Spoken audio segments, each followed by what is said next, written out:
আপনার মাইয়ারে আমার ঘরের বউ বানাইতে আমার কোনো আপত্তি নাই, কিন্তু আমার একটা শর্ত আছে। কি শর্ত আছে? আমারে নগদ নগদ 5 লক্ষ টাকা দেওয়া লাগবে। 5 লাখ টাকা দিতে দেবো? আপনি কি আমার কাছ থেকে যৌতুক নিতেছেন? সি সি সি সি সি সি, যৌতুক কেন চাবো? আমার পোলা তো বেকার, এই টাকাটা পাইলে গঞ্জা একটা দোকান দিয়ে ব্যবসা করব, আপনার মেয়ে আমার ছেলে দুজনের সুবিধাতে থাকবো, তাছাড়া বিয়ের পরে ওদের একটা খরচ আছে না?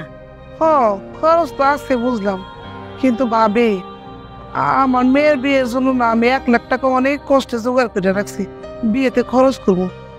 আর কিছু গয়নাগাটি আছে, ওগুলা দিয়ে আমি সাজাই দেবো। আমি আপনার 1 লাখ টাকা দিতে পারি। না না না না না, 1 লাখ টাকা দে না, কিচ্ছু হবে না।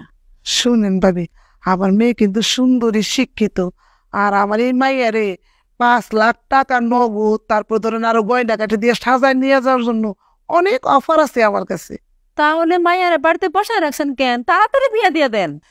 কিনলে গেছে বিয়ে দিতেছি না, তা তো বুঝতেই পারতেছেন। আপনার ছেলে আমার মেয়েরে ভালোবাসে, আমার মেয়েও আপনার ছেলেরে ভালোবাসে, ওদের মধ্যে একটা ভালো সম্পর্ক আছে। আমি যদি আমার মায়ের জোর করে অন্য জায়গায় বিয়ে দিয়ে দিই, যদি কোনো দুর্ঘটনা ঘটে, যদি ও সুখী না হয়, এই জন্য তো দিতেছি না।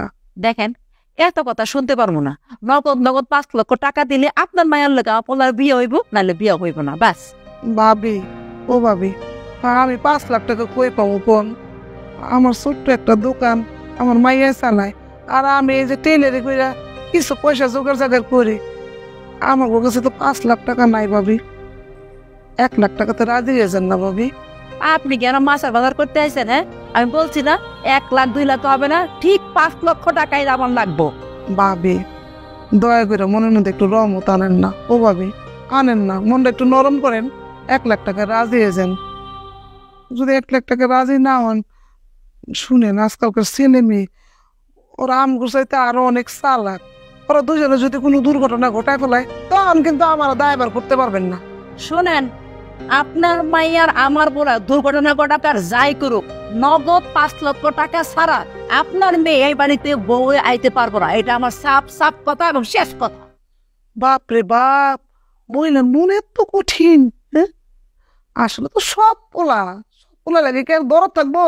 সব পোলা দিয়া হ্যাঁ উনি বড় লোক হইতে চাইতেছে, একবারে কাফের সেরা। এত বুঝাইলাম আমি। মা, কি হয়েছে তোমার? কি বের বের করতেছো? কালামের মা কি কইছে কও তো? ও রাগ করতেছো কেন? কও না, কালামের মা কি কইছে? আমাকে বিয়ের জন্য রাজি হয়ে গেছে। রাজি হয়ে গেছে? তোরা যাইবার কইছে? তোর আমি এত করে বুঝাই কইছি না যে কালাম পোলাটা যদি ভালো হইতে পারে ঠিক আছে মানলাম, কিন্তু আর মা সৎ মা, এই সৎ মা কি কোনোদিন আপন মা মতো হইতে পারে? হ্যাঁ, 5 লাখ টাকা বায়না ধরছে। যখনই শুনছে যে তোর আর খবর হ্যাঁ জানে, হ্যাঁ কয় 5 লাখ টাকা দিয়ে আমার মেয়ের বাড়িতে দিয়ে পাঠায়। কে আমগো কি 5 লাখ টাকা আছে? তোর বাপে কামাই করে থিয়ে গেছিল সামান্য একটা মুদি দোকান, ওই দোকান পয়সা তোর নিয়ে সংসার চালাই, সেলাই মেশিনে কাম করি। আর কি আমগো কোনো আয় রোজগার আছে?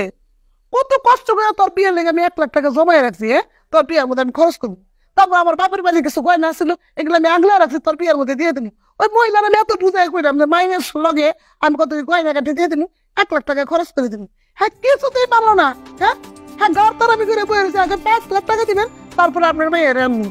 কি কও মা, তোমার এইসব কথা কইছে? তাহলে আমি কি তাহলে মিথ্যা কথা কইতেছি?